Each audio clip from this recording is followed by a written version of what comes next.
Le troisième exercice de ce travail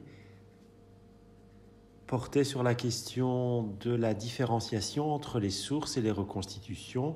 Pour ce faire, vous aviez plusieurs documents, toujours associés à une légende qui vous donnait des informations au niveau des dates, des siècles, autrement dit, des repères de temps. Prenons une œuvre que vous connaissez maintenant, le fameux tableau Les Ménines de l'artiste espagnol Diego Velázquez. On nous donne comme information que Diego Velázquez est né à l'extrême fin du XVIe siècle et il l'a représenté notamment sur cette peinture Marguerite Thérèse, la fille du roi d'Espagne. Cette petite fille, vous la retrouvez ici, et on nous dit dans la légende que Marguerite Thérèse est née en 1651, autrement dit au XVIIe siècle. Si l'on réalise l'exercice comme il était indiqué dans le cours avec les deux lignes du temps, eh bien nous remarquons que cette peinture, elle a été créée entre la naissance de Velázquez et sa disparition, autrement dit entre l'extrême fin du XVIe siècle et la première partie du XVIIe siècle. Et notre Marguerite Thérèse, l'un des personnages centraux de cette œuvre, elle a vécu au XVIIe siècle, autrement dit, la date de création de cette œuvre est contemporaine au sujet, à l'un des personnages qui est représenté sur cette œuvre.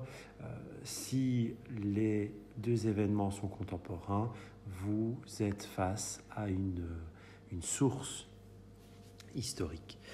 Cette démarche qui a été déjà présentée dans le syllabus, vous devez l'appliquer. Vous devez l'appliquer lors des prochaines évaluations et vous devrez également l'appliquer lorsque vous ferez ce genre d'exercice. Généralement, ça se pratique avec des enfants de 5e, 6e année primaire.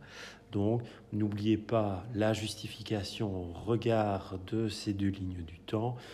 La date de création de cette peinture est ici contemporaine au sujet qui est représenté sur cette peinture. Prenons une autre œuvre d'art que vous connaissez également, la peinture de Rubens, qui représente Romulus et Rémus associé à la tradition, à la légende romaine qui remonte au 8e siècle avant Jésus-Christ. Cette peinture, elle n'a pas été réalisée au 8e siècle avant Jésus-Christ. Rubens est un artiste anversois qui a vécu durant le XVIIe siècle. Autrement dit, la date de création de cette peinture, le XVIIe siècle, est postérieure au sujet qui est représenté sur cette peinture, Romulus et Rémus, au 8e siècle avant Jésus-Christ. Dès que vous avez l'adjectif postérieur ou éventuellement antérieur, vous êtes face à une reconstitution.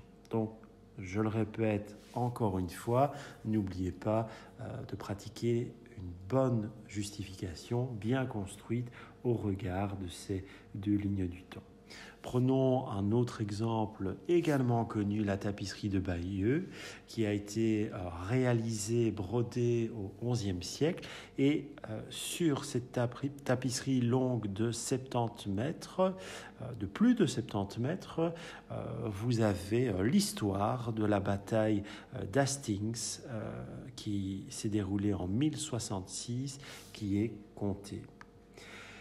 Autrement dit, la tapisserie a été brodée au XIe siècle après Jésus-Christ et elle fait référence à une bataille qui a eu lieu au XIe siècle après Jésus-Christ. Autrement dit, la date de création de cette broderie est contemporaine à la bataille qui est représentée sur cette broderie. Par rapport à cette enluminure, vous devez être attentif à la légende associée à cette peinture. On nous dit que cette enluminure, elle provient d'un manuscrit datant du début du XVe siècle. Une enluminure, c'est une peinture qui va illustrer, qui va illuminer, enrichir un livre écrit à la main au Moyen-Âge, d'où le terme manuscrit. Donc si on nous dit que le manuscrit a été créé au début du XVe siècle, il en va de même pour l'enluminure. La peinture que vous voyez ici, elle a été créée au XVe siècle et elle représente, que représente-t-elle, pardon ? Elle représente le travail dans les champs durant l'époque médiévale. Alors l'époque médiévale démarre au 5e siècle après Jésus-Christ et se termine au 15e siècle après Jésus-Christ. On nous dit que l'enluminure a été créée au début du 15e siècle après Jésus-Christ. Autrement dit, la date de création de cette enluminure est contemporaine à l'époque qui est représentée sur cette enluminure. Ainsi s'achève le 3e exercice. Passons au dernier exercice. C'est en quelque sorte pour vous une découverte, donc soyez une nouvelle fois bien attentifs.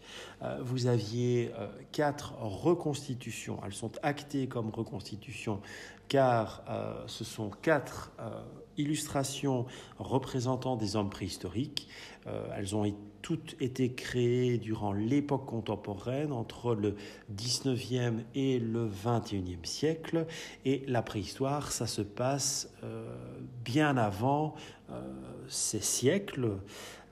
Nous sommes avant l'an 3000 avant Jésus-Christ. Donc plusieurs siècles avant le 19e, 20e et 21e siècle après Jésus-Christ. Et dans cet exercice, on vous demande de classer ces reconstitutions de la meilleure reconstitution d'un point de vue historique à la moins pertinente, à la plus médiocre. Lorsque vous faites cet exercice, et ça vous arrivera lorsque vous allez construire vos leçons, vous allez rechercher de la documentation, vous allez rechercher des images qui seront analysées, travaillées par les enfants lors de votre leçon. Vous allez donc trouver peut-être des sources iconographiques, mais aussi travailler avec des reconstitutions. Eh bien, souvenez-vous, vous devez toujours travailler sur les reconstitutions les plus récentes. Pourquoi ? Eh bien parce que ce sont tout simplement les meilleures. Souvenez-vous de la définition de l'histoire. Faire de l'histoire, ça signifie reconstituer le passé. Et cette reconstitution du passé, elle perdure encore et encore et encore. Prenons le cas de nos 4 documents sur les préhistorique.